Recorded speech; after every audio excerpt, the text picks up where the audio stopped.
मनुष्य को अपने परमात्मा के ऊपर विशेष आसक्त रहना चाहिए, क्योंकि जो कुछ करने वाले पूर्ण ब्रह्म परमात्मा, वो मेरे कन्हैया है, वो मेरे ठाकुर है, और उनके ऊपर एक विश्वास है।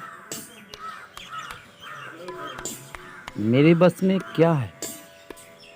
भगवान कहते हानि लाभ जीवन मरण जस अपजस विधि विधान, ये सब परमात्मा के हाथों में है। मीरा ने द्रौपदी ने जब तक उसके पास ताकत रहते हुए कन्हैया को उपदेश ही नहीं आदेश दे, हे केशव आपको दिखाई नहीं दे रहा है, ये बड़ी सभा में मेरी लोक लाज चली जा रही है। लेकिन भगवान भी देखते हैं कि जब तक मनुष्य मुझको पूर्ण स्वरूपेण समर्पण नहीं कर पाता है, तब तक उसका सहयोग वहाँ से प्राप्त नहीं होता।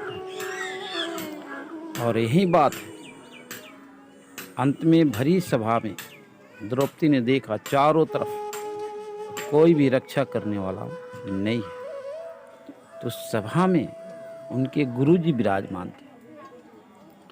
तो गुरु ने इशारा किया पीछे से एक अंगुली उठा करके, क्योंकि सभी सभा मौन और शांत थे। जब उन्होंने हाथ को ऊपर करके एक अंगुली ऊपर किए, इशारा देना चाहते थे, ऐ द्रौपदी इस संसार में किसी का कोई नहीं है परमात्मा के सिवाय। और परमात्मा तभी जीव को स्वीकार करते जब वह सिलेंडर बोल देता है। उसके अंदर की जो अहमता है, जो शक्तियाँ है, जब उसकी शून्य हो जाती है और प्रभु की सानिध्य में हो जाते हैं, तब वहाँ से भगवान की कृपा बरसना प्रारंभ होता है। द्रौपदी ने तुरंत समझ गई, अपने गुरुदेव के इशारे, कहा भी गया गुरु की कृपा अपने भक्तों के ऊपर निरंतर बरसती रहती है, और जिसके ऊपर गुरु की कृपा बनी रहती है वह कभी निष्फल नहीं हो सकता है, उसका कोई बाल बांका नहीं कर सकता है, क्योंकि गुरु की कृपा से ही भगवान की कृपा बरसती है।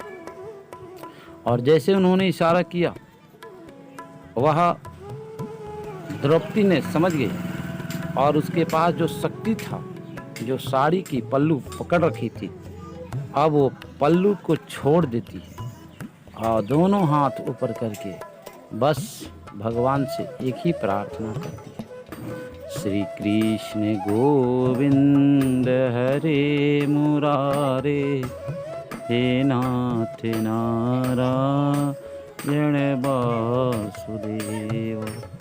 श्री कृष्ण गोविंद हरे मुरारे, हे नाथ नारायण वासुदेव। श्री कृष्ण गोविंद हरे मुरारे, हे नाथ नारायण वासुदेव। भगवान के स्वरूप का ध्यान किए, और ध्यान करते ही तुरंत जो है वह प्रभु के चरणों में समर्पित हो गई, और वह आवाज़ बदल गई। पहले आवाज़ में थोड़ा सा कड़वाहट था, लेकिन अब जो आवाज़ निकला तो उसमें मिठास और समर्पण की भावना आने लगी। हे केशव, हे कन्हैया, आप जहाँ कहीं भी हो, मेरी लाज तो तुम ही रख सकते हो। अब इस द्रौपदी की लाज बचाओ, अन्यथा मेरी लाज तुम्हारे हाथों में सौंप रही है। दोनों हाथ ऊपर करके साड़ी के पल्लू को छोड़ दी, और वह दुशासन 80,000 जिसके हाथी का बल ताकतवर, वह साड़ी के पल्लू को जब खींचने लगा, खींचते खींचते खींचते पसीने पसीने हो गया, लत-पत हो गया, गिर रहा है, संभल रहा है, साड़ी खींच रहा है, लेकिन साड़ी की समाप्ति नहीं है। साड़ी है कि नारी है, नारी है कि साड़ी है।